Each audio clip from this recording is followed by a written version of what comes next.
Monday, February 6th. Market analysis, Stan Ehrlich. Good morning. I'm going to start with the S&P as usual. We have a down day. No surprise. Remember, we got overbought for 3 days last week, and that implies a very strong likelihood the market's going to have a correction, which started on Friday, and we have some follow through today. Now we're out of the overbought condition and now looking for reasons for it to start to turn back up again.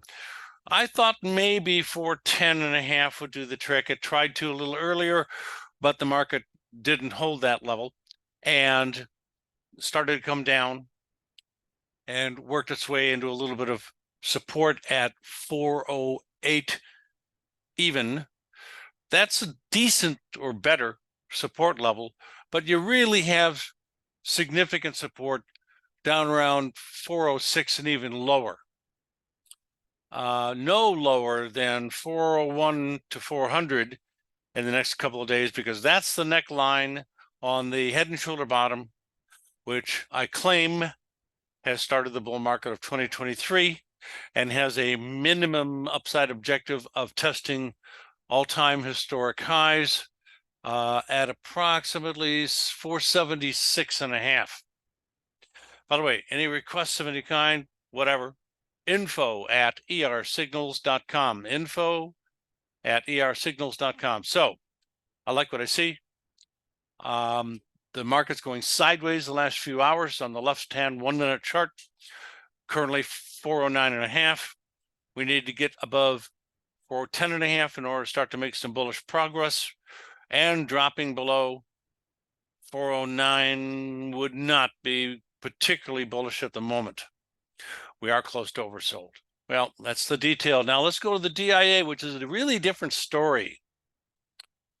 The daily data chart on the DIA has built a sideways trading range for several weeks now, actually since November, months, and has no higher highs or lower lows since those highs during December.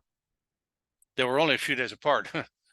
And we're pretty much smack in the middle of that trading range. Now, I do think the DIA has a head and shoulder bottom, but the neckline slants upwards. So we're going to get up to 350 before we attack the neckline. Probably 351, maybe 352. It's going to take several days or more. We're not really close at all, but the rest of the body parts are there.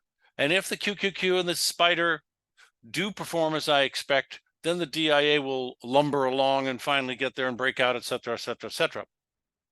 Let's look at the Qs real quick, and then I got some stuff to show you in features.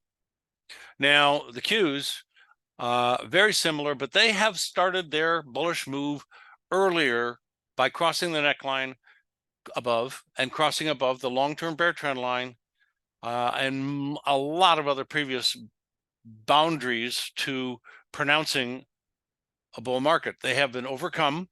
We have new highs for months since back in August. We had a gap up a couple of days ago, Thursday's gap up. Friday closed most of the gap, and guess what? This morning we come down, finish closing the gap, start poking away at a support zone that I put a red rectangle horizontal area on the map, on the chart. And now we're starting to bounce up away from that a little bit. I certainly would like to see it get stronger quicker. Dropping off a little bit more is not any disaster.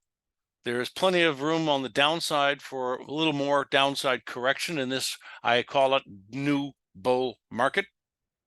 So it's a matter of where it's going to stop, in my opinion, slipping a little. 396.85 for the Qs looks awful good, but it could hit anywhere in this red zone, frankly. Let's see what happens.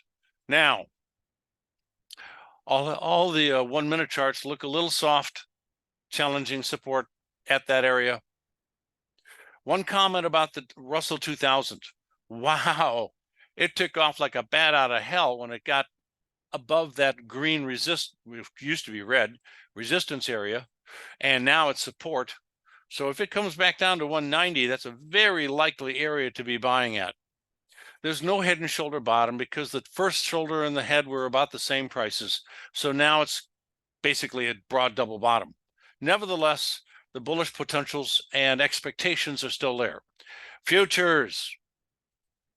Hey, I'm going to go through the charts that have some important things to say about them, and those that don't, I'm just going to skip. I've got to cut this to a shorter time frame.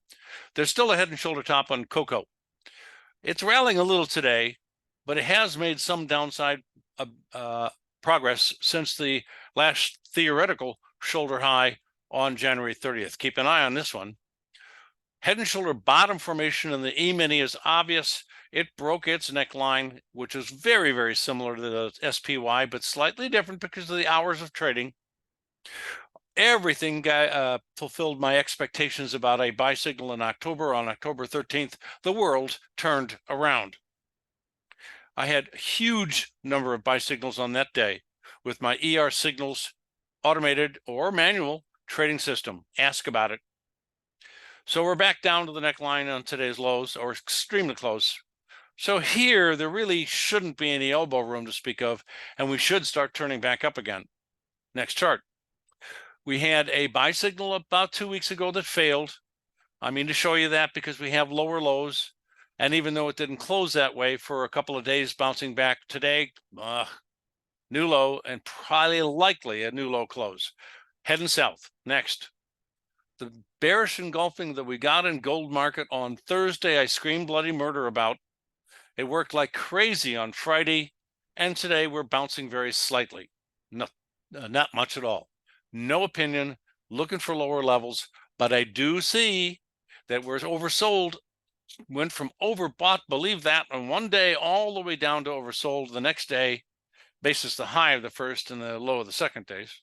And I consider that important price ranges. So it could bounce a little bit more, but very soon this week, I expect lower lows and by a chunk, probably down to 1,850 ballpark. Yeah, so it's not a lot more to go or more. We caught the top in the platinum a month ago, the 11th of January. Today is a new low and a new low close since. It's now at significant support. Was overbought with a bad buy signal a couple of days ago, but these signals tend to cluster sometimes at tops and bottoms, and you don't get the highest high. You get one close, like back here on October 7th, and back here on September 21. That is the high. That's close for a buy signal back here, September 7th. This is close to the top on a sell signal on August 15th. That is a series of damn good signals, all four back to back. Not counting the fact that we had a gigantic sell signal and a whopping bear move after that, based on March 9th of 22's price range and relative strength. My RSI is a custom version of Wells Wilder's, who taught RSI to me, and I plot it differently, calculate it differently, but essentially it's the same oscillator. Next. Sell signal a few days ago in crude oil, now testing support and oversold. It's probably going to bounce a little bit, but it may not. I would not be surprised, and I do expect this week to see new lows for the trend, and maybe, very likely, frankly, new lows for many months. A year? Yep, it'll be a year. Good news. Don't see gas prices coming down that fast, do we? Next. Touch support, got oversold, sell signals on the top of the move here. This chart is heating oil. I'm looking for a little bounce because of the oversold, but I think there's a good chance it'll slip to the next major long-term support area of 2.3442. Next. Sell signal never got violated, although it came awfully close a few days ago by coming up close to the top of the bearish engulfing that we had on the January 18th date. So we need more downside progress in order to look pretty good on that sell signal so far. Next. And now I'm running into charts I don't have a lot to say about, except for maybe oversold or overbought conditions. So I'm going to go quickly to sectors. And here there are two of them that have some brand new signals. We got a bearish engulfing on Friday, and it's a new low, and since the signal the next day, today, and even lower than the low of the bearish sell signal, and that was XLK. We also have XL Frank F, XLF. Sell signal almost on the high day, and today we are slightly lower. We need more downside follow through. We need a little bit of a minor downside breakout to look real good. Lastly, I'll touch on the euros and the forex almost always. And if the other ones don't have any new signals or something significant to say, I'll skip them, which I'm going to do today. This is my last one, except for checking on the spider real quick. We have a new low and a new low close since, I believe, January 10th, probably. And that is only 2 days after it was a new high for the trend, but it got significantly overbought. That's the way these things can turn around so damn fast. I'm looking for a little bit more downside correction. The long-term trend is still up, and I'm looking for maybe a little oversold and then zoom right back up again.